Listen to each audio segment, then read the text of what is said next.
Good morning to all my dear students. कैसे हैं आप सब। हम लोग फिजिक्स में आज एक नई यूनिट स्टार्ट करने वाले हैं, magnetic effect of electric current. विद्युत धारा का चुंबकीय प्रभाव मीन्स अगर किसी वायर में करंट फ्लो हो रहा है या चार्ज फ्लो हो रहा है तो उसके कारण उसका मैग्नेटिक इफेक्ट क्या होता है, उसके कारण मैग्नेटिक फील्ड कितनी जनरेट होती है और किस डायरेक्शन में जनरेट होती है। इन सभी चीज़ों को हम लोग इस यूनिट में बहुत डिटेल में स्टडी करेंगे।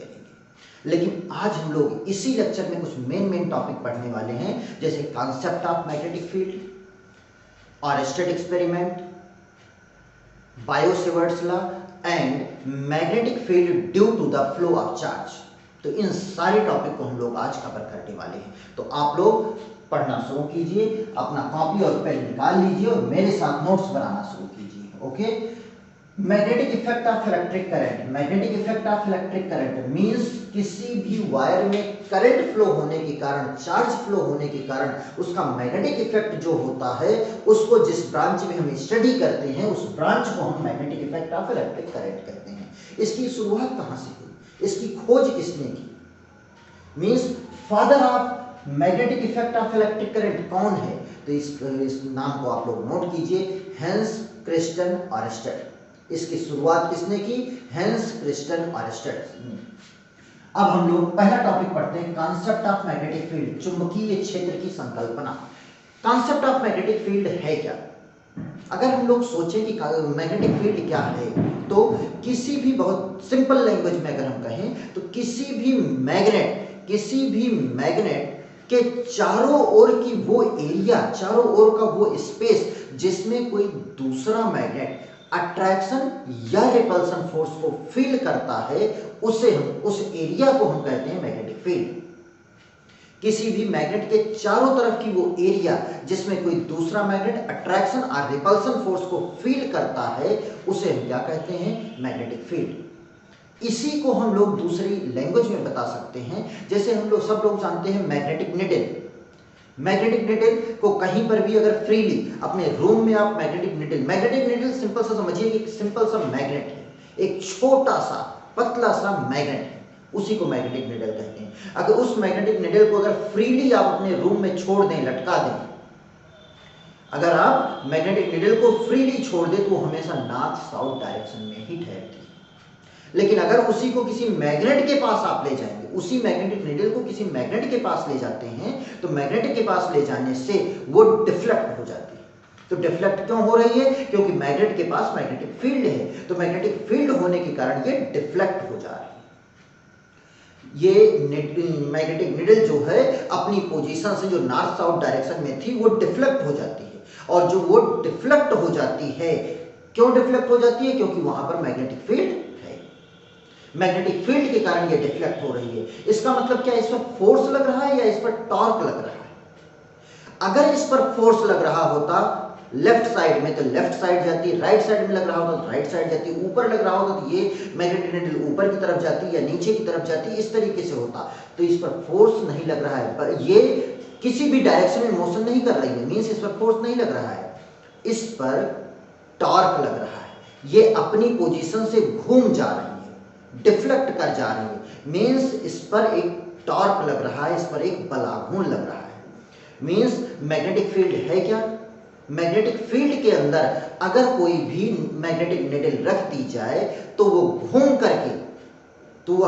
करके एक फिक्स डायरेक्शन में ही रुकती है, एक फिक्स डायरेक्शन में रुकती है। मीन्स किसी भी मैग्नेट के चारों तरफ की वो एरिया जिसमें कोई भी मैग्नेटिक निडल एक टॉर्क को फील करती है, बलाघूर्ण को फील करती है, अनुभव करती है, जिसके कारण वो घूम करके एक निश्चित डायरेक्शन में, एक फिक्स डायरेक्शन में ही रुकती है, उस एरिया को हम क्या कहते हैं, मैग्नेटिक फील्ड कहते हैं। डेफिनेशन हम लोग देख सकते हैं, किसी चुंबक के चारों ओर का वो क्षेत्र जिसमें किसी चुंबकीय सुई पर एक बल आघूर्ण आरोपित होता है, जिसके कारण वह घूमकर एक निश्चित दिशा में ठहरती, चुंबकीय क्षेत्र कहलाता है। The area around the magnet, the area around the magnet in which a torque is applied, a magnetic needle due to which it rotate and stop in a fixed direction is called magnetic field. Magnetic field is a vector quantity. Magnetic field is a vector quantity. तो अगर ये vector quantity है तो इसकी direction भी होगी। और direction कहीं पर भी मैग्नेटिक फील्ड की डायरेक्शन क्या है ये पता लगाने के लिए बहुत सिंपल तरीका है। यहाँ पे एक मैग्नेटिक निडल लीजिए और मैग्नेटिक निडल को फ्रीली सस्पेंड कर दीजिए, फ्रीली छोड़ दीजिए।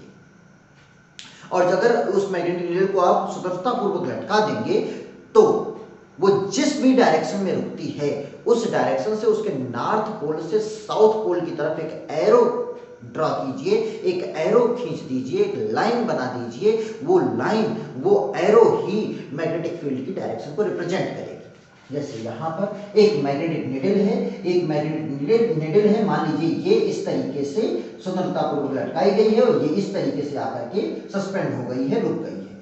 तो अब इसके साउथ डायरेक्शन से नॉर्थ डायरेक्शन की तरफ एक एरो बना दीजिए और यही एरो ही मैग्नेटिक फील्ड की डायरेक्शन होगी।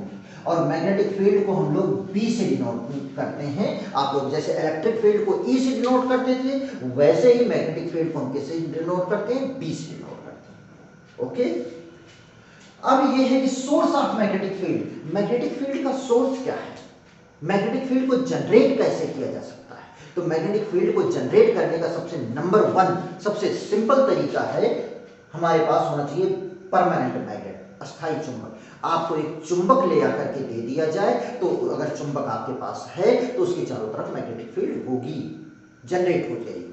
तो पहला है परमानेंट मैग्नेट। दूसरा है current carrying conductor.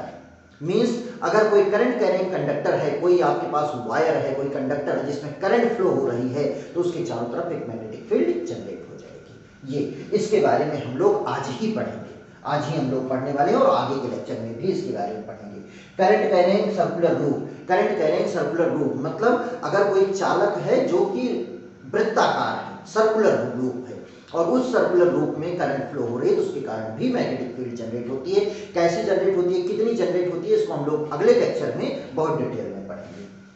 Solenoid, solenoid भी हम लोग 2-3 लेक्चर के बाद सोलेनॉइड भी, परिनालिका भी हम लोग पढ़ने वाले हैं। Moving charges means current flow होने के कारण मैग्नेटिक फील्ड जनरेट होती है। सेम उसी तरीके से करंट फ्लो होने का मतलब क्या है, चार्ज फ्लो हो रहा है, चार्ज फ्लो होने के कारण भी मैग्नेटिक फील्ड जनरेट होती है। और कितनी मैग्नेटिक फील्ड जनरेट होती है इसको हम लोग आज ही के लेक्चर में देखेंगे। क्लियर? तो आप लोग इसको नोट कीजिए, उसके बाद हम लोग देखते हैं आरेस्टेड एक्सपेरिमेंट। ओके, नोट कीजिए आरेस्टेड एक्सपेरिमेंट, आरेस्टेड का प्रयोग। एक्चुअली हुआ क्या कि आरेस्टेड, हैंस क्रिस्टियन आरेस्टेड अपनी लैब में प्रयोग कर रहे थे। एक कंडक्टर लिया था, उस कंडक्टर में सेल को जोड़ करके करंट फ्लो करा रहे थे और अचानक उनकी नजर गई वहीं पर पास में पड़ी हुई एक मैग्नेटिक निडल पर।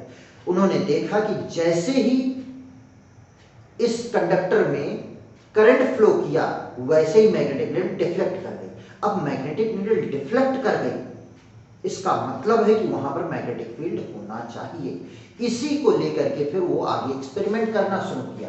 उन्होंने देखा कि जब एक कंडक्टर लिया और उस कंडक्टर को एक सेल से एक की को जोड़ दिया, एक स्विच को जोड़ दिया। क्लियर? एक कंडक्टर लिया, उस कंडक्टर को सेल और स्विच से जोड़ दिया। यहां पर स्विच को ऑन नहीं किया है, स्विच ऑफ है। जब स्विच ऑफ है तो इसमें कोई भी करंट फ्लो नहीं हो रही है, I = 0। और जब कोई भी करंट फ्लो नहीं हो रही है तो उसके पास में रखी मैग्नेटिक निडल में कोई डिफ्लेक्शन नहीं है। ये नॉर्थ साउथ डायरेक्शन में जैसे होती है वैसे ही अपनी नॉर्थ साउथ डायरेक्शन में है। मींस जब करंट फ्लो नहीं है तो इसमें कोई भी डिफ्लेक्शन नहीं है। लेकिन जब इन्होंने इस स्विच को ऑन कर दिया, स्विच ऑन कर दिया, यहां पर स्विच ऑफ थी, यहां पर जैसे ही उन्होंने स्विच ऑन किया क्या होगा, इधर प्लस और इधर माइनस, तो करंट की डायरेक्शन ये होगी, करंट फ्लो होना स्टार्ट हो गई। और जब करंट फ्लो होना स्टार्ट हुई, जैसे ही करंट फ्लो होना स्टार्ट हुआ, मैग्नेटिक निडल जो इस तरीके से थी वो डिफ्लेक्ट हो गई। अब नॉर्थ यहां और साउथ यहां, मींस मैग्नेटिक निडल डिफ्लेक्ट कर गई। मैग्नेटिक निडल डिफ्लेक्ट हो गई, इसका मतलब है कि मैग्नेटिक फील्ड जनरेट हुई। अगर मैग्नेटिक फील्ड जनरेट ना होती तो मैग्नेटिक निडल डिफ्लेक्ट ना करती। मैग्नेटिक निडल तभी डिफ्लेक्ट कर सकती है जब करंट फ्लो मतलब मैग्नेटिक फील्ड हो या मैग्नेटिक फील्ड जनरेट हो रहा हो। तो फिर उन्होंने क्या किया कि इस बैटरी की पोलरिटी को चेंज कर दिया। बैटरी की पोलरिटी को चेंज किया, जो इधर प्लस और इधर माइनस लगाया था उन्होंने चेंज कर दिया, इधर प्लस और इधर माइनस लगा दिया। जब इधर प्लस इधर माइनस लगाया तो उससे क्या होगा, करंट की डायरेक्शन बदल गई, और जब करंट की डायरेक्शन बदल गई तो यहां पर डिफ्लेक्शन भी चेंज हो गया, नॉर्थ यहां साउथ यहां आ गया। मींस करंट की डायरेक्शन चेंज हो जाने के कारण डिफ्लेक्शन भी चेंज हो गया। करंट की डायरेक्शन चेंज होने से डिफ्लेक्शन चेंज हो रहा है, इसका मतलब है कि मैग्नेटिक फील्ड की डायरेक्शन चेंज हो रही है। इसका रिजल्ट उन्होंने यही निकाला कि करंट फ्लो होने के कारण मैग्नेटिक नीडल डिफ्लेक्ट हो रही है, मींस मैग्नेटिक फील्ड जनरेट हो रही है, और करंट की डायरेक्शन पलट देने से मैग्नेटिक नीडल का डिफ्लेक्शन चेंज हो जा रहा है। इसका मतलब है कि जो मैग्नेटिक फील्ड की डायरेक्शन है वो चेंज हो जा रही है। और ये भी देखा कि जब ये मैग्नेटिक नीडल इसके पास में तो डिफ्लेक्शन ज्यादा है, लेकिन जैसे जैसे हम इस मैग्नेटिक नीडल को दूर ले जाते हैं, इस वायर से दूर ले जाते हैं, जब मैग्नेटिक नीडल को इससे दूर ले जाते हैं तो क्या हो रहा है, मैग्नेटिक नीडल का डिफ्लेक्शन कम होता जा रहा है। और मैग्नेटिक नीडल का डिफ्लेक्शन कम हो रहा है, इसका मतलब है कि मैग्नेटिक फील्ड कम हो रही है। मैग्नेटिक फील्ड ज्यादा होगी, डिफ्लेक्शन ज्यादा होगा, मैग्नेटिक फील्ड कम होगी तो डिफ्लेक्शन कम होगा। इसको हम दूर ले जा रहे हैं, डिफ्लेक्शन कम हो रहा है, इसका रिजल्ट उन्होंने बताया कि मैग्नेटिक फील्ड की वैल्यू वायर से दूर जाने पर कम हो रही है। क्लियर? अब यहां पर ऑरेस्टेड ने तो ये बता दिया कि किसी भी करंट में, जब किसी भी वायर में, किसी भी कंडक्टर में जब करंट फ्लो होता है तो करंट फ्लो होने के कारण एक मैग्नेटिक फील्ड जनरेट होती है। Means magnetic field generated by a current carrying conductor or flow of charge, means current flow हो रही हो या कहीं फ्लो ऑफ चार्ज फ्लो हो रहा है, चाहे हम कहीं करंट फ्लो हो रहा है या चार्ज फ्लो हो रहा है, तो करंट फ्लो होने के कारण या चार्ज फ्लो होने के कारण एक मैग्नेटिक फील्ड जनरेट होती है। क्लियर? अब जो मैग्नेटिक फील्ड जनरेट होती है वो मैग्नेटिक फील्ड कितनी जनरेट होती है, उसकी वैल्यू क्या होती है, इसके लिए ये बायो-सेवर्ट्स लॉ है। बायो-सेवर्ट्स लॉ से हम लोग ये पता लगाते हैं कि किसी भी करंट कैरिंग कंडक्टर से कितनी मैग्नेटिक फील्ड जनरेट हो रही है। ये सबसे बेसिक लॉ, ये सबसे बेसिक है मैग्नेटिक फील्ड निकालने का। सबसे पहला काम कि बायो-सेवर्ट लॉ क्यों अप्लाई करते हैं, तो बायो-सेवर्ट लॉ क्यों अप्लाई करते हैं, मैग्नेटिक फील्ड फाइंड आउट करने के लिए, चुंबकीय क्षेत्र निकालने के लिए ही हम बायो-सेवर्ट लॉ का प्रयोग करते हैं। Biot Savart law is used to find the magnetic field at a point due to a current carrying conductor, due to a current carrying conductor. Magnetic field due to a current carrying conductor, धारावाही चालक के कारण उत्पन्न चुंबकीय क्षेत्र। तो इन्होंने, Biot-Savart ने ये बताया कि करंट कैरिंग कंडक्टर के कारण मैग्नेटिक फील्ड कितनी जनरेट होती है। लेकिन जो करंट कैरिंग कंडक्टर है वो करंट कैरिंग कंडक्टर कैसा है, स्ट्रेट है या सर्कुलर है या और किसी शेप में है या कितनी लंबाई का है, तो ये चीजें हर कंडक्टर पर अलग अलग होगी। तो इसलिए बायो-सेवर्ट ने ये नहीं बताया कि पूरे कंडक्टर के कारण मैग्नेटिक फील्ड कितनी जनरेट होगी, उन्होंने बताया कि किसी भी कंडक्टर का एक छोटा सा एलिमेंट अगर लें तो उसके कारण मैग्नेटिक फील्ड कितनी जनरेट होगी, ये उन्होंने बता दिया। उन्होंने क्या किया कि इस तरीके से वायर ले लिया, किसी भी साइज शेप का हो सकता है, कैसा भी हो सकता है, किसी भी तरीके से वायर इस तरीके से रखा हो सकता है, तो इस तरीके से वायर ले लिया और उस वायर में करंट फ्लो हो रही है आई। मान लीजिए इस वायर में करंट आई फ्लो हो रही है और इस वायर के कारण इसमें करंट जो आई फ्लो हो रही है, इस वायर से आर डिस्टेंस पर, मतलब इस पॉइंट पर एक पॉइंट पी है जहां पर हमें मैग्नेटिक फील्ड निकालना है, हमें पी पॉइंट पर मैग्नेटिक फील्ड निकालना है। अब पी पॉइंट पर मैग्नेटिक फील्ड निकालना है तो पूरे वायर के कारण बायो-सेवर्ट ने ये नहीं बताया कि यहाँ मैग्नेटिक फील्ड कितनी जनरेट होगी। उन्होंने कहा कि इस वायर का एक छोटा सा एलिमेंट काट लीजिए, एक छोटा सा एलिमेंट डीएल काट, एक छोटा सा एलिमेंट डीएल काट लीजिए और इस डीएल से इस पॉइंट की डिस्टेंस, इस डीएल से इस पॉइंट की डिस्टेंस ये आर, और इस डीएल लेंथ के कारण यहां पर मैग्नेटिक फील्ड कितनी जनरेट होगी इसके बारे में हमने बताया। अब आप सोचिए, अगर पूरे वायर के कारण यहां पर मैग्नेटिक फील्ड जनरेट हो रही है तो कितनी होगी, बी होगी। लेकिन अगर एक स्मॉल लेंथ ले लिया गया है डीएल, तो इस डीएल लेंथ के कारण, एक स्मॉल एलिमेंट के कारण यहां पर मैग्नेटिक फील्ड जो जनरेट होगी बहुत स्मॉल होगी, बहुत स्मॉल मैग्नेटिक फील्ड होगी। और उस मैग्नेटिक फील्ड को हम ले लेते हैं डीबी। मान लीजिए इस डीएल लेंथ के कारण यहां पर मैग्नेटिक फील्ड कितनी जनरेट हो रही है, डीबी जनरेट हो रही है। अब उन्होंने बहुत सिंपल तरीके से बताया कि ये जो डीबी है ये कई सारे फैक्टर पर डिपेंड करती है। उन्होंने बताया पहला फैक्टर हमारा होता है dB is proportional to I. DB is proportional to I means dB की वैल्यू इसमें फ्लो होने वाली करंट के प्रोपोर्शनल होती है। अगर करंट की वैल्यू ज्यादा तो डीबी की वैल्यू ज्यादा हो जाएगी, अगर आई करंट की वैल्यू कम हो जाएगी तो डीबी की वैल्यू कम हो जाएगी। Means dB magnetic field at point P is directly proportional to the current in the conductor. Clear? Means dB is directly proportional to the current in the conductor. dB जो है वो धारा I के अनुक्रमानुपाती है। Second point उन्होंने बताया कि dB is proportional to dl. dB is proportional to dl. यहां पर dB की वैल्यू अगर पूरा लेंथ लेंगे तो ज्यादा होगी, अगर स्मॉल लेंथ लिए हैं तो dB मतलब स्मॉल मैग्नेटिक फील्ड होगा। अगर इस dl की वैल्यू को हम बड़ा करते जाएंगे, dl की वैल्यू को बड़ा करते जाएंगे तो यहाँ मैग्नेटिक फील्ड इंक्रीज करती जाएगी, बढ़ती जाएगी। Means dB magnetic field is directly proportional to the length of the wire. dB is directly proportional to the length of the wire. Clear? Third point उन्होंने बताया कि dB is proportional to sine theta. अब theta क्या है? Theta is the angle between dl and r. Dl and r, ये theta क्या है? Theta is the angle between dl and r. Means dB is directly proportional to the sine theta where theta is the angle between dl and r.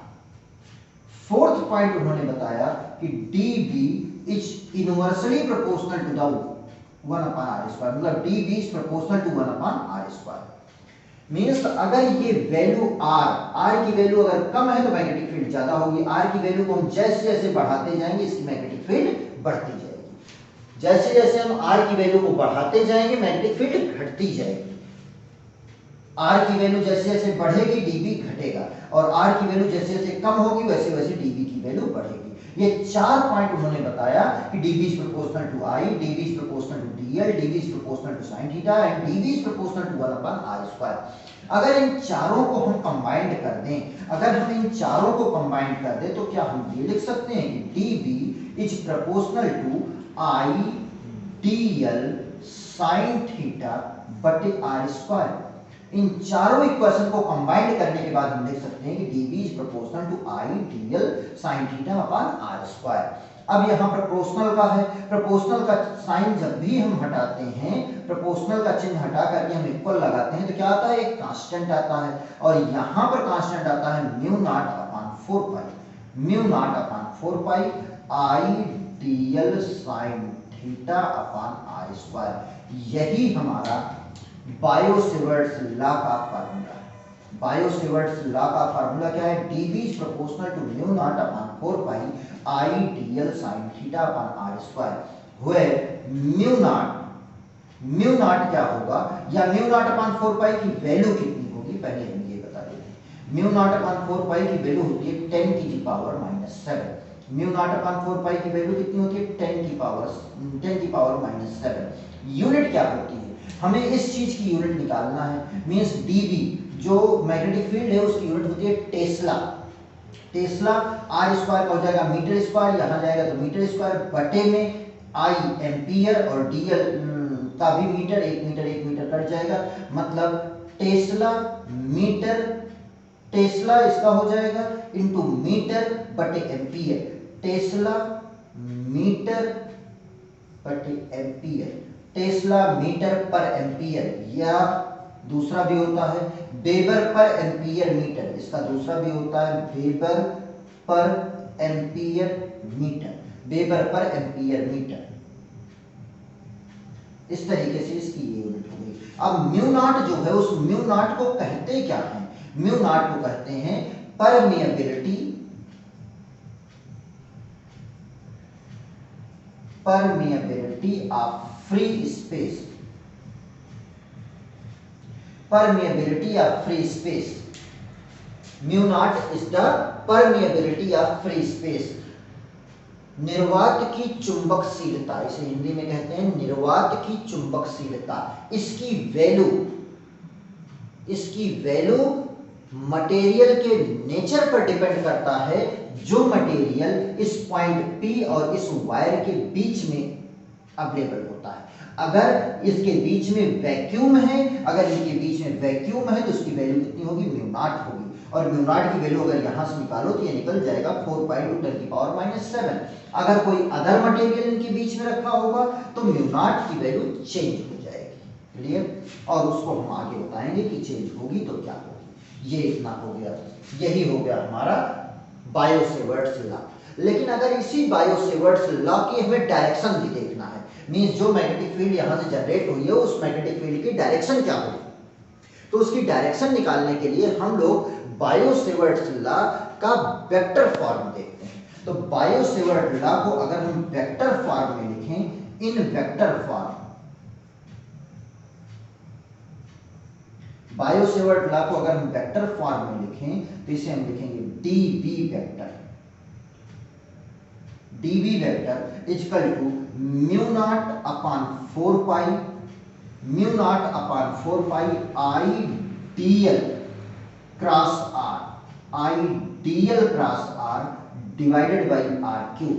ये होता है vector form में Biot Savart's law in vector form. ये कई बार NEET exam में भी पूछा गया है कि बायो-सेवर्ट्स लॉ का वेक्टर फॉर्म में बताइए, वेक्टर फॉर्म में कौन सा होगा ऑप्शन सही होगा।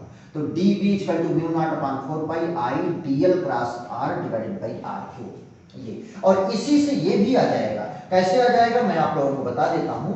आप लोग जानते हो, पढ़ चुके हो कि vector a cross vector b equal to क्या होता है? ab sin theta, ab sin theta ये होता है। a cross b equal to ab sin theta. वही चीज यहां पर लगा दो, dl क्रॉस r को क्या हो जाएगा? dl r sin theta.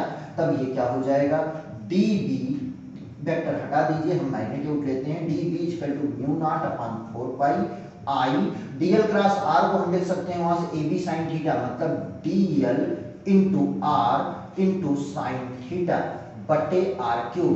यहां से इसका एक काट दीजिए, 2 बच जाएगा, मतलब ये आ जाएगा dB equal to mu naught upon 4 pi I dl sine theta बटे r स्क्वायर। इतना हो जाएगा। और यही तो है ये सेम चीज, मतलब इस वेक्टर फॉर्म से इस फॉर्म में भी, मैग्नीट्यूड के फॉर्म में भी ला सकते हैं।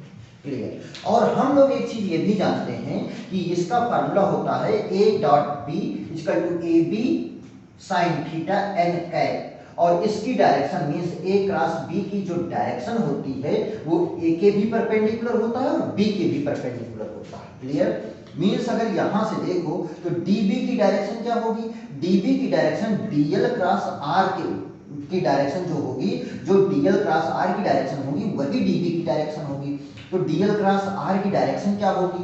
इसके लिए हम लोग देख सकते हैं कि dl मींस dB जो होगा, dB की डायरेक्शन जो होगी वो dl की भी परपेंडिकुलर होगी, क्योंकि हम लोग जानते हैं कि a क्रॉस b की डायरेक्शन, जैसे a इधर है b इधर है, ये a है ये b है। अगर a क्रॉस b करेंगे, अगर a क्रॉस b करेंगे तो उसकी डायरेक्शन इस बोर्ड के प्लेन के परपेंडिकुलर, या तो बाहर की तरफ या तो परपेंडिकुलर अंदर की तरफ। मींस ये a क्रॉस b की डायरेक्शन a की भी परपेंडिकुलर होगी और b की भी परपेंडिकुलर होगी। तो यहां से हम लोग कर सकते हैं कि dB की जो डायरेक्शन होगी वो dl की भी परपेंडिकुलर और dB की डायरेक्शन r की भी परपेंडिकुलर, दोनों के परपेंडिकुलर होगी। मींस हम यहां से ये लिख सकते हैं कि dB is perpendicular to dl, dB is perpendicular to dl and dB is perpendicular to r। Means dB की वैल्यू dl के भी परपेंडिकुलर होगी और r के भी परपेंडिकुलर होगा। क्लियर। तो dB की वैल्यू dl के भी परपेंडिकुलर, r के भी परपेंडिकुलर, मतलब dl मतलब इसके भी परपेंडिकुलर होगा और इस r के भी परपेंडिकुलर होगा, दोनों के परपेंडिकुलर। क्लियर। अब हम लोग ये देखते हैं, अच्छा एक चीज यहां से और मैं बता दूं क्योंकि ये कंपटीशन के पॉइंट ऑफ व्यू से बहुत इंपॉर्टेंट है। अगर ये पॉइंट P, अगर ये पॉइंट P इस वायर मतलब DL की एक्सिस पर आ जाए, अगर ये पॉइंट P DL के एक्सिस पर आ जाए, यहां पर कहीं ये पॉइंट हो, इसकी एक्सिस इस वायर के एक्सिस पर हो, तब मैग्नेटिक फील्ड B की वैल्यू कितनी होगी। तो ये अगर ये P पॉइंट इसके एक्सिस पर आ जाएगा, अगर इसके एक्सिस पर आ जाएगा तो B की वैल्यू हो जाती है 0। क्लियर। B की वैल्यू हो जाती है 0। क्यों हो जाती है? क्योंकि जब ये P पॉइंट इसके एक्सिस पर आ जाएगा, यहां आ जाएगा, तो R की वैल्यू क्या हो जाएगी? 0। R की वैल्यू 0 हो जाएगी, तो R की वैल्यू 0 हो जाती है और कंपटीशन में यही गलती कर देते हैं, यही गलती कर देते हैं, यहां पे लिख देते हैं कि मैग्नेटिक फील्ड इनफाइनाइट हो जाएगी। क्यों कर देते हैं वो मैं बताता हूं। ये कई बार नीट के एग्जाम में पूछा जा चुका है। यहां पर R की वैल्यू, जैसे ही सबको यही फॉर्म पता रहता है, ये वाला बहुत सारे लोगों को नहीं पता रहता है, ये पता रहता है, तो इसमें जैसे ही वो कहते हैं कि यहां पर इसके एक्सेस पर आ गया तो R की वैल्यू 0 करते हैं, और R की वैल्यू जब 0 कर देंगे तो किसी भी चीज को 0 से डिवाइड करने पर क्या आ जाता है? इनफाइनाइट। तो मैग्नेटिक फील्ड इनफाइनाइट ले लेते हैं, लेकिन ऐसा नहीं होता। लोग वेक्टर फॉर्म में आपको देखना है, वेक्टर फॉर्म में आपको देखना है, R की वैल्यू जब 0 हो गई तो यहाँ ऊपर 0 हो गया, और जब ये ऊपर 0 हो गया तो 0 से किसी भी चीज को मल्टीप्लाई करेंगे तो कितना आ जाएगा? 0 आ जाएगा। क्लियर। नंबर एक बात ये। दूसरी चीज ये कि मैग्नेटिक फील्ड एक गिवन आर के लिए, एक दिए गए आर के लिए कब मैक्सिमम होगी? तो इस dB की वैल्यू, इसकी P पॉइंट पर dB जो है मैग्नेटिक फील्ड, इसकी वैल्यू मैक्सिमम कब होगी? जब ये r डिस्टेंस इस वायर से परपेंडिकुलर डिस्टेंस हो। परपेंडिकुलर डिस्टेंस हो मींस ये dB की वैल्यू मैक्सिमम तभी होगी जब साइन थीटा मैक्सिमम हो। साइन थीटा मैक्सिमम हो, साइन थीटा मैक्सिमम की वैल्यू क्या होती है? 1। साइन थीटा मैक्सिमम की वैल्यू 1 होगी, मींस थीटा की वैल्यू कितनी हो जाएगी? 90।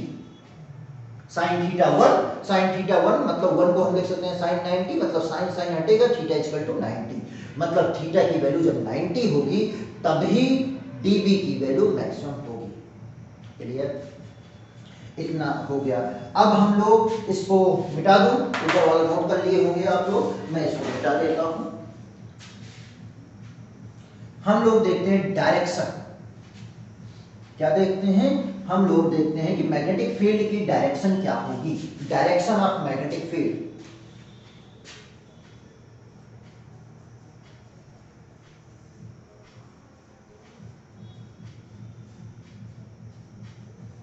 Direction of magnetic field. Direction of magnetic field जानने के लिए कई सारे लॉ हैं। सबसे पहला है मैक्सवेल स्क्रू रूल। मैक्सवेल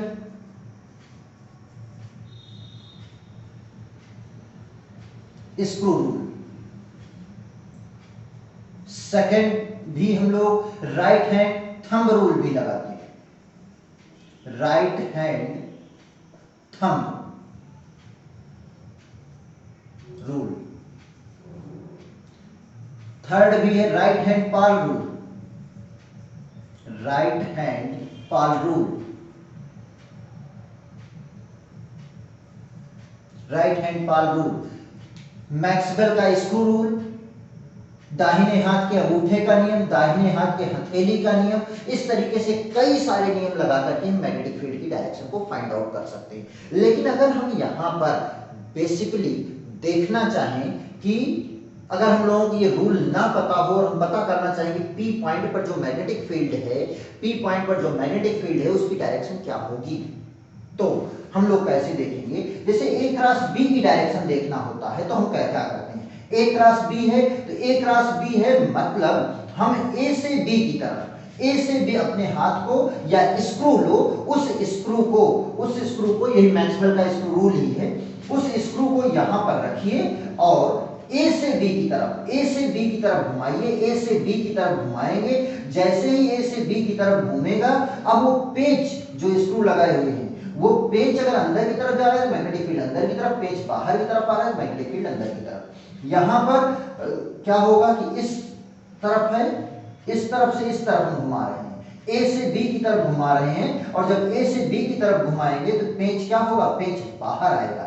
मतलब यहां पर जो मैग्नेटिक फील्ड होगी, यहां पर जो ए क्रॉस बी की जो डायरेक्शन होगी, ए क्रॉस बी की जो डायरेक्शन होगी वो क्या होगा, परपेंडिकुलर आउटवर्ड होगा। और एक बात मैं आप लोगों को और बता दूं, कहीं पर भी इस तरीके से पॉइंट रखा हुआ है, ये इंडिकेशन है कि जो फील्ड है वो आउटवर्ड डायरेक्शन में, बाहर की तरफ आउटवर्ड डायरेक्शन में।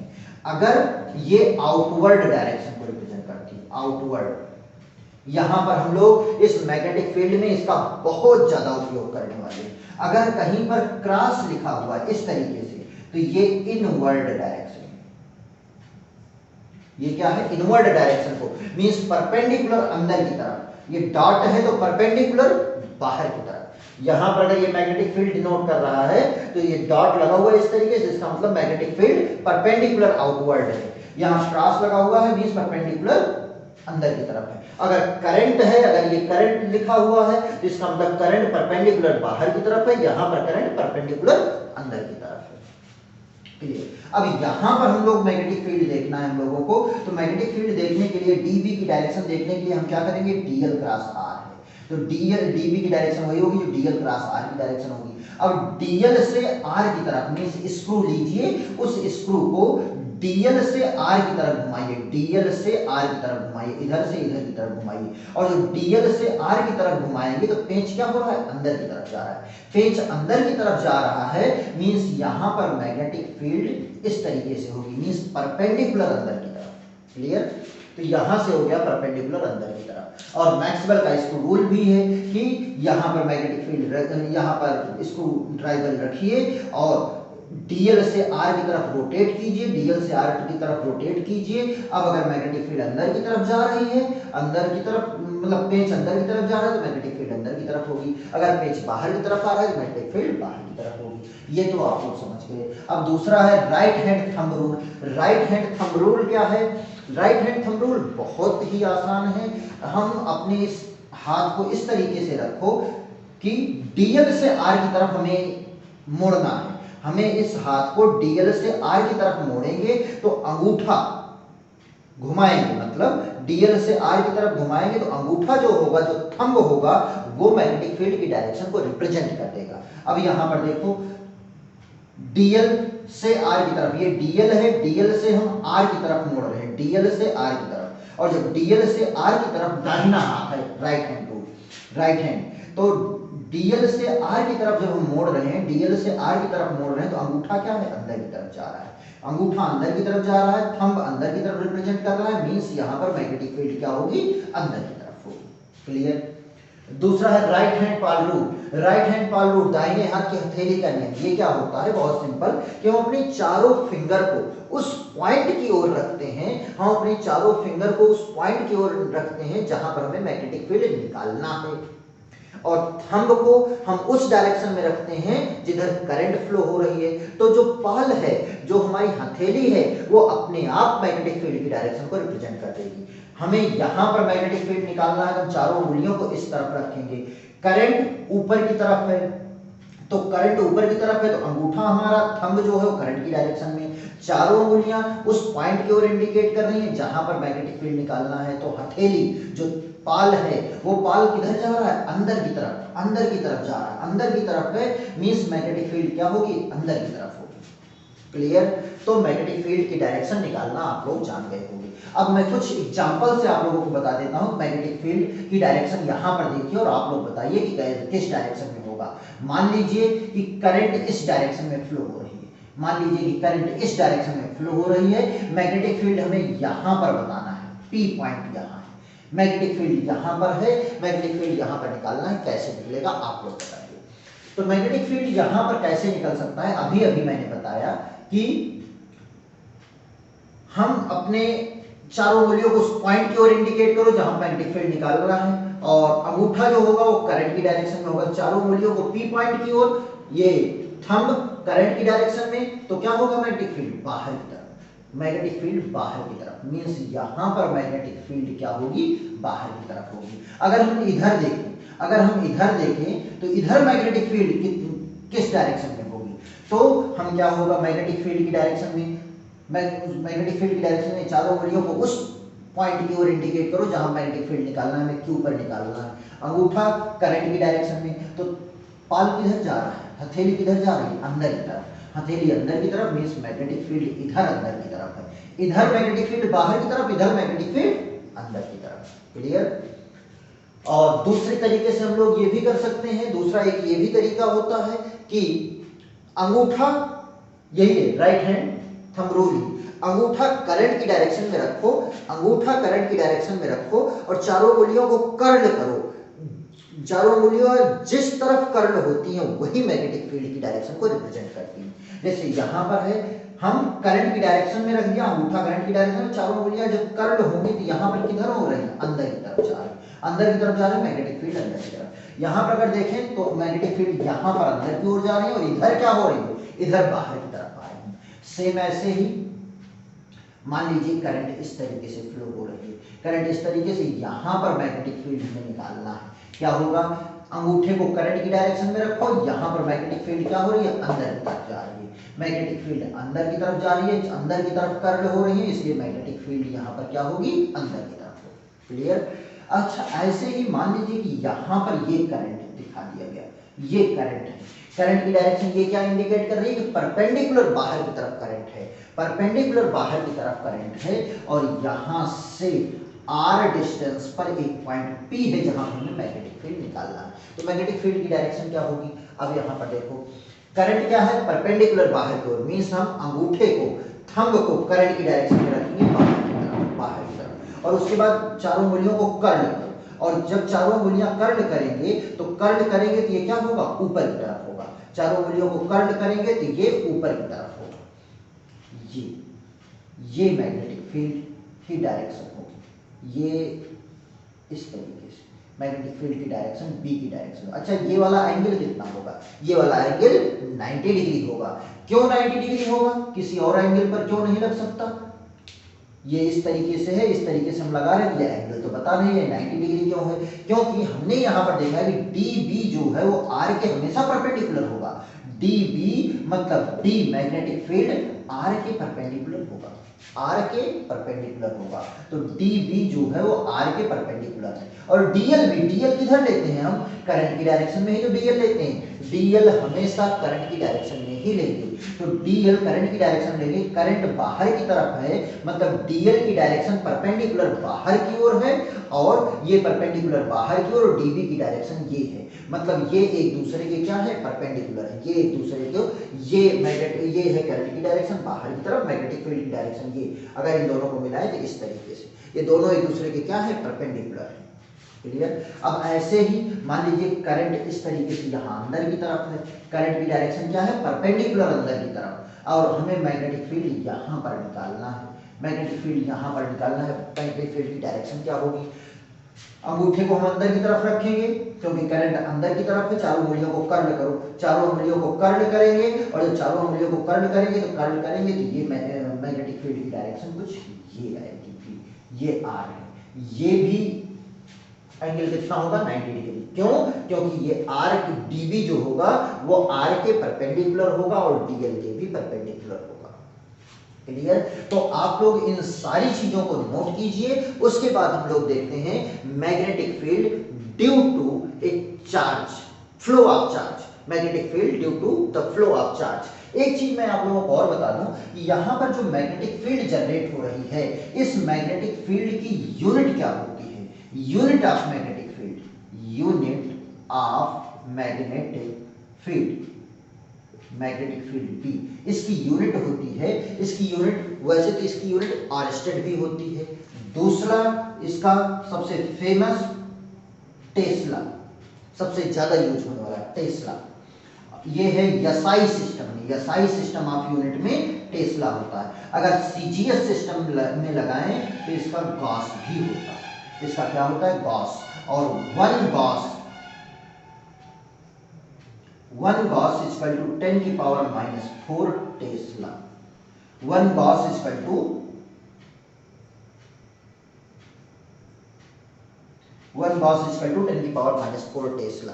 मींस यूनिट ऑफ बी क्या होगी, टेस्ला भी होता है, गॉस भी होता है, और 1 गॉस इज इक्वल टू 10 की पावर -4 टेस्ला के होता है। और इसकी दूसरी भी यूनिट होती है वेबर पर मीटर स्क्वायर। इसकी यूनिट होती है weber per metre square, weber per metre square. Clear? तो ये मैग्नेटिक फील्ड की यूनिट है, आप लोग इसको नोट कीजिए, फिर हम लोग अगला टॉपिक देखें। नोट कीजिए, magnetic field due to motion of charge, गतिमान आवेश के कारण चुंबकीय क्षेत्र। मींस मान लीजिए कि कोई चार्ज है प्लस क्यू, और ये प्लस क्यू चार्ज मोशन में, ये प्लस क्यू चार्ज मान लीजिए इस तरीके से ये मोशन कर रहा है, v वेलोसिटी से मोशन कर रहा है, और इसके कारण r डिस्टेंस पर इस मोशन के कारण, मोशन कर रहा है मींस करंट फ्लो हो रही है। और हम लोगों ने अभी देखा है कि जब चार्ज मोशन कर रहा है मींस करंट फ्लो हो रही है, करंट फ्लो होने के कारण मैग्नेटिक फील्ड जनरेट होती है। मैग्नेटिक फील्ड जनरेट होती है, कितनी जनरेट हो रही तो होती है, इसको बायो-सेवर्ट ने बताया, और बायो-सेवर्ट ने अपना नियम भी बता दिया, अपना फार्मूला भी दे दिया। लेकिन यहां पर एक चार्ज फ्लो हो रहा है, और चार्ज फ्लो होने के कारण यहां पर r डिस्टेंस पर एक पॉइंट P है जहां पर मैग्नेटिक फील्ड B निकालना है। तो मैग्नेटिक फील्ड B की वैल्यू कितनी होगी, मींस कोई भी चार्ज है जो मोशन कर रहा है, तो चार्ज के मोशन करने के कारण मैग्नेटिक फील्ड कितनी जनरेट होती है, इसको हम लोगों को निकालना है। ये हो सकता है कि आप लोगों की बुक में ये टॉपिक नहीं दिया हुआ होगा, लेकिन फिर भी ये बोर्ड के लिए तो ज्यादा नहीं इंपॉर्टेंट है, लेकिन नीट और IIT जेईई के लिए बहुत इंपॉर्टेंट है। हम लोग सिर्फ बोर्ड का लेवल लेकर के नहीं चलते हैं, हम लोग बोर्ड के साथ साथ नीट आगे चल करके जो आप लोगों को कंप्लीट करना है, नीट और IIT जेईई का भी लेवल लेकर के चलते हैं। तो इसलिए आप लोग इसको बहुत ध्यान से समझिए, और बहुत सिंपल है, सिर्फ और सिर्फ 2 मिनट का है, 2 मिनट में ये हो जाएगा। अब देखिए, यहां से मैग्नेटिक फील्ड निकालना है, मान लीजिए यहां से ये डिस्टेंस r है, गिवन है, और यहां से ये एंगल r से इसका जो एंगल है मान लीजिए थीटा एंगल बना रहा है। तो अब बायो-सेवर्ट से हम लोग पढ़ चुके हैं, तो बायो-सेवर्ट लॉ, बायो-सेवर्ट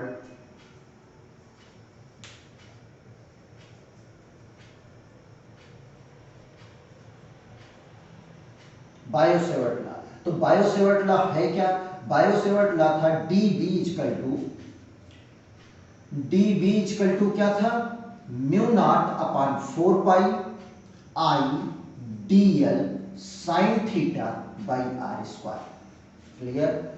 ये थीटा क्या था, dl और r के बीच का एंगल, तो ये dl मान लीजिए इधर करंट फ्लो हो रही है, तो dl की डायरेक्शन हमेशा करंट की डायरेक्शन में लेंगे, मतलब dl इस डायरेक्शन में, r इस डायरेक्शन में, इनके बीच का एंगल ये थीटा है। क्लियर? अब dB is equal to mu naught upon 4 pi into I dl, dl की वैल्यू क्या होगी और I की वैल्यू क्या होगी, क्योंकि I तो हमें गिवन नहीं है, dl भी नहीं गिवन है, तो I हम लोग जानते हैं I equal to Q upon T होता है, बचपन से हम लोग जानते हैं, इलेक्ट्रोस्टैटिक्स में ही देख चुके हैं, I equal to Q upon T। अगर आप लोगों ने इलेक्ट्रोस्टैटिक्स वाली यूनिट नहीं दिया है, देखा है, तो उसका लिंक नीचे डिस्क्रिप्शन में दिया हुआ है, वहां से आप लोग जाकर के देख सकते हो। तो I के स्थान पर हम क्या लिख सकते हैं, Q अपॉन T लिख सकते हैं, नो प्रॉब्लम। अब dl है, dl के स्थान पर हम क्या लिख सकते हैं, हम लोग एक चीज जानते हैं कि distance equal to speed into time, distance equal to speed into time होता है, दूरी बराबर चाल गुणे समय होता है। तो डिस्टेंस हमें लेने में हमारा है dl, अगर हम डिस्टेंस dl ले लें, स्पीड कितना है, स्पीड v है, टाइम हम ऊपर ही टाइम t ले चुके हैं, तो मैं मान लेता हूं यहां पर भी सेम टाइम होगा वही, तो यहां पर भी टाइम कितना है t, तो dl के स्थान पे क्या हम v इंटू टी लिख सकते हैं, into sine theta divided by r square. Clear? अब यहां से अगर देखिए आप लोग, तो ये t और ये t कैंसिल आउट हो जाएगा, और जब ये t और ये t कैंसिल आउट हो जाएगा और dl भी हट गया है, तो यहां से ये भी हटा दीजिए, तो और d भी हटा दीजिए, तो ये क्या हो जाएगा, पूरा magnetic field B equal to mu naught upon 4 pi q v sine theta upon r square. ये हमारा फार्मूला आ जाता है। अगर किसी भी स्पेशल कंडीशन में if theta equal to 90 degree तो साइन थीटा इक्वल टू क्या हो जाएगा, 1 हो जाएगा। अगर ये परपेंडिकुलर मोशन कर रहा है इस तरीके से, तब b की वैल्यू क्या हो जाएगी, mu naught upon 4 pi q into v divided by r square. Clear? तो आप लोग इसको नोट कीजिए। उसके बाद इसमें ये भी देख लीजिए, b क्या है, मैग्नेटिक फील्ड है, म्यू नॉट अपॉन 4 पाई, इसकी वैल्यू मैंने बता दिया 10 की पावर -7 होती है। q is the charge, v is the velocity of the charge, r is the distance from the charge. Clear? अब आप लोग इसको नोट कीजिए। उसके बाद हम लोग कुछ एक दो न्यूमेरिकल्स देखें, नोट कीजिए।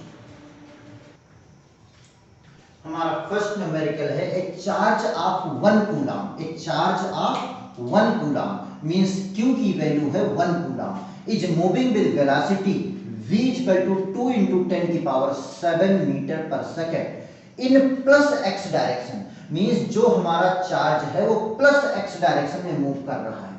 ये x डायरेक्शन है, ये x डायरेक्शन है प्लस का, तो इधर इसी डायरेक्शन में ये प्लस q चार्ज, मतलब 1 कूलम चार्ज, 1 कूलम चार्ज ये v वेलोसिटी से जिसकी वैल्यू है 2 into 10 की पावर 7 मीटर पर सेकेंड, इस डायरेक्शन में ये मूव कर रहा है। Find the magnetic field at a perpendicular distance 0.5 metre. Perpendicular distance in y direction, y direction में परपेंडिकुलर डिस्टेंस, ये मान लीजिए y डायरेक्शन है और ये 0.5 मीटर, यहाँ ये डिस्टेंस हो गई 0.5 मीटर। अब यहाँ पर मैग्नेटिक फील्ड निकालना है, तो यहाँ पर मैग्नेटिक फील्ड निकालना है तो सबसे पहले हम मैग्नेटिक फील्ड की डायरेक्शन देखते हैं कि डायरेक्शन क्या होगी मैग्नेटिक फील्ड की। मैंने बताया प्लस q चार्ज इधर जा रहा है, मींस करंट की डायरेक्शन ये होगी। अंगूठे को करंट की डायरेक्शन में रखो और ये अंगुलियों को कर्ल करो, तो ये किधर आ रही है, बाहर की तरफ। अब यहाँ पर देखना है ये x एक्सिस, ये y एक्सिस, तो बाहर की तरफ कौन सी एक्सिस होगी, z एक्सिस होगी। ये x एक्सिस, ये y एक्सिस, तो इसके परपेंडिकुलर बाहर की तरफ जो एक्सिस होगी वो प्लस z एक्सिस और अंदर की तरफ जो होगी वो माइनस z एक्सिस। तो ये बाहर की तरफ होगी, मींस मैग्नेटिक फील्ड इस तरीके से होगी और ये मैग्नेटिक फील्ड b की डायरेक्शन है और वो भी plus z direction. Clear? Plus z direction में होगी और उसकी वैल्यू कितनी होगी, वैल्यू के लिए अभी हम लोगों ने फार्मूला देखा है, mu naught upon 4 pi q into v divided by r square, यही फार्मूला होता है। तो d equal to mu naught upon 4 pi की वैल्यू हम जानते हैं 10 की पावर -7 होता है, इंटू q की वैल्यू 1 कूलम है, v की वैल्यू है 2 इंटू 10 की power 7 metre per second divide by r की वैल्यू है, ये r है, r की वैल्यू है 0.5 का होल ऑफ स्क्वायर। क्लियर? अब यहां से अगर हम करें तो 10 की पावर +7, 10 की पावर -7 कैंसिल आउट हो जाएगा और b इक्वल टू आ जाएगा 2 और यहां से डिवाइडेड बाई 0.25 और पॉइंट हटाएंगे तो ऊपर आ जाएगा 200 divided by 25 equal to 8 tesla और वो भी किस डायरेक्शन है, प्लस z डायरेक्शन। क्लियर? तो ये भी क्वेश्चन नीट में आया हुआ क्वेश्चन है और नीट में क्या क्वेश्चन आया हुआ था, ये दिया हुआ था और उसका ऑप्शन में 2, 4, 6, 8 था। तो कौन सा ऑप्शन करेक्ट होगा, 8 Tesla plus z direction. Clear? तो आप लोग इसको नोट कीजिए, फिर हम लोग ऐसे ही एक और इंपॉर्टेंट क्वेश्चन देखते हैं, नोट कीजिए।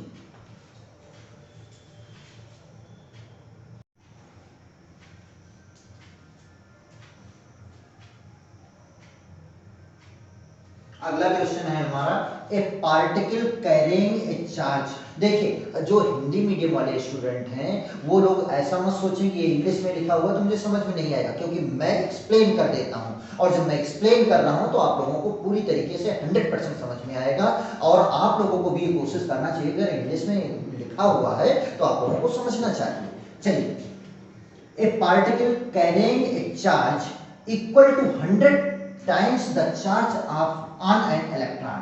मींस जो हमारा चार्ज है, एक चार्ज है जिसके एक पार्टिकल है जिसका चार्ज इलेक्ट्रॉन के चार्ज का 100 टाइम्स है, मतलब Q की वैल्यू 100 E के इक्वल है, 100 E के इक्वल है, ये सॉल्यूशन है। Q is equal to 100 E. A particle carrying a charge equal to 100 times the charge on an electron is revolving per second, और वो जो 100 E इलेक्ट्रॉन का पार्टिकल है, इतने चार्ज का जो पार्टिकल है वो रिवॉल्व कर रहा है, रिवॉल्विंग पर सेकंड का मतलब क्या है कि एक सेकंड में पूरा चक्कर अपना कंप्लीट कर लेता है, मतलब कैपिटल टी टाइम पीरियड कितना है, उसका टाइम पीरियड है 1 second. Clear? In a circular path of radius भी गिवन है, आर की वैल्यू है 0.8 मीटर, 0.8 मीटर, मतलब इसकी जो रेडियस है आर की वैल्यू वो कितनी है 0.8 metre, 0.8 metre. The magnetic field produce at the centre will be, centre पर मैग्नेटिक फील्ड कितनी जनरेट होगी, सेंटर पर मैग्नेटिक फील्ड कितनी जनरेट होगी, ये आप लोगों को फाइंड आउट करना है। हमें Q की वैल्यू दिया हुआ है 100 T, time period T equal to 1 second given है, R equal to 0.8 metre given है, हमें magnetic field at the centre निकालना है। क्लियर? तो आप लोग एक बार इसको ट्राई कीजिए, एक बार मैं चाहता हूं कि एक बार आप लोग ट्राई कीजिए, देखिए चारों ऑप्शन गिवन है कौन सा ऑप्शन सही होता है, उसके बाद तो मैं बताऊंगा। ट्राई कीजिए, वीडियो को पॉज कीजिए और ट्राई कीजिए खुद से, जल्दी कीजिए भैया आप लोग। चलिए अब मैं बताता हूं, देखिए आप लोग ट्राई कर चुके होंगे, देखिए आप लोगों का आंसर क्या आया है और हमारा आंसर क्या आता है। यहां से Q की वैल्यू ये है, हम लोग अभी अभी निकाल चुके हैं फार्मूला, B इक्वल टू क्या होता है mu naught upon 4 pi Q into V upon r square, capital r कर दीजिए क्योंकि यहां पर हम कैपिटल आर ले, और B equal to mu naught upon 4 pi की वैल्यू 10 की पावर -7, Q की वैल्यू 100 E की वैल्यू क्या होती है 1.6 10 की पावर -19 इंटू V, अच्छा डिवाइड बाई आर का भी स्क्वायर कर दो, आर का स्क्वायर मतलब 0.8 का स्क्वायर, या अभी रहने दो यही आर का स्क्वायर इंटू वी, वी तो हमें गिवन नहीं है, वेलोसिटी तो गिवन ही नहीं है कि जो पार्टिकल जिसका चार्ज है 100 E वो कितनी वेलोसिटी से मूव कर रहा है, ये तो हमें गिवन ही नहीं, तब हम कैसे निकालेंगे। लेकिन हम लोग 11th में सर्कुलर मोशन वाला चैप्टर पढ़ चुके हैं, सर्कुलर मोशन वाला चैप्टर पढ़ चुके हैं, वहां पर हम लोग पढ़ चुके हैं v equal to R omega, v equal to means linear velocity और एंगुलर वेलोसिटी के बीच रिलेशन होता है v equal to R omega. हमें v तो नहीं दिया है लेकिन आर ओमेगा हमें टाइम पीरियड दे दिया गया है, जिसके कारण हम ओमेगा निकाल सकते हैं। यहां से हम कर सकते हैं v equal to R, R को कर दीजिए आप लोग कैपिटल आर, ओमेगा, ओमेगा की वैल्यू हम लोग जानते हैं 2 पाई अपॉन टी होती है। क्लियर? तो यही वैल्यू यहां पर पुट कर दीजिए r into 2 pi upon T. Clear? तो r इंटू 2 पाई, ठीक, ये इतना हो गया है। अब इसकी वैल्यू ना रखिए, इसकी वैल्यू यही रहनी है क्योंकि म्यू नॉट तो हर जगह है ही है, तो इसकी वैल्यू रखने की जरूरत नहीं है, म्यू नॉट अपॉन 4 पाई कर दीजिए, यहां से 1 पाई, यहां से 1 पाई कैंसिल आउट, 2 2 जा 4 ये कैंसिल आउट, एक आर कैंसिल आउट, और इस कैपिटल टी की वैल्यू तो 1 है, जो कैपिटल टी की वैल्यू 1 है तो ये कैंसिल आउट हो जाएगी। बी की वैल्यू बचेगी क्या mu naught upon 2, mu naught upon 2 into 100, या इस 2 से भी कैंसिल आउट कर दीजिए, 2 से कैंसिल आउट कर दीजिए, कितना आ जाएगा 0.8 आ जाएगा, तो इसको भी हटा दीजिए, बाई 2 जो है ये भी हट गया, तो mu naught into 100 into 0.8 into 10 की power -19 divided by R, R की वैल्यू है 0.8, तो 0.8 ये भी कैंसिल आउट हो जाएगा, तो b equal to mu naught into 10 की पावर 2 और 10 की पावर -19, तो अगर इसको सॉल्व करेंगे 10 की पावर -17 टेस्ला, ये आपका यूनिट आ जाए, मतलब आंसर आ जाएगा, मींस यहां पर आपका आंसर मैच कर जाएगा बी आंसर। क्लियर? तो आप लोग इसको नोट कीजिए, उसके बाद हम कुछ क्वेश्चंस और देते हैं आप लोगों को जिसका आंसर आप लोगों को कमेंट करना है, नोट कीजिए इसको। हमें यहां पर 2 क्वेश्चन गिवन हैं, चालक मीन्स कंडक्टर में अगर करंट फ्लो हो रही है, धारा बढ़ रही है, धारा का मान बढ़ाने पर चुंबकीय सुई पर क्या प्रभाव पड़ेगा? एक क्वेश्चन ये है, चुंबकीय सुई का विक्षेप बढ़ेगा, घटेगा या परिवर्तित रहेगा या none of these. Second question है, who discover the magnetic effect of electric current? विद्युत धारा के चुंबकीय प्रभाव की खोज किसने की? इन दो क्वेश्चन का आंसर आप लोगों को कमेंट करके बताना है कि कौन सा ऑप्शन सही है, और इसमें उस साइंटिस्ट का नाम बताना है जिसने magnetic effect of electric current का डिस्कवर किया है। अगर आप लोगों ने ये पूरा लेक्चर बहुत ध्यान से देखा है, समझा है, तो इन दोनों क्वेश्चन का आंसर 1 सेकंड के अंदर आप कर सकते हैं। ठीक है, इसी तरीके से आप लोग पढ़ते रहिए, आगे बढ़ते रहिए, और हम अगला लेक्चर देखना बिल्कुल मत भूलिए, क्योंकि अगले लेक्चर में हम लोग कई सारे क्वेश्चन जो आईआईटी में आए हुए हैं उसको भी हम लोग सॉल्व करने वाले हैं। Okay, thank you so much, all the very best.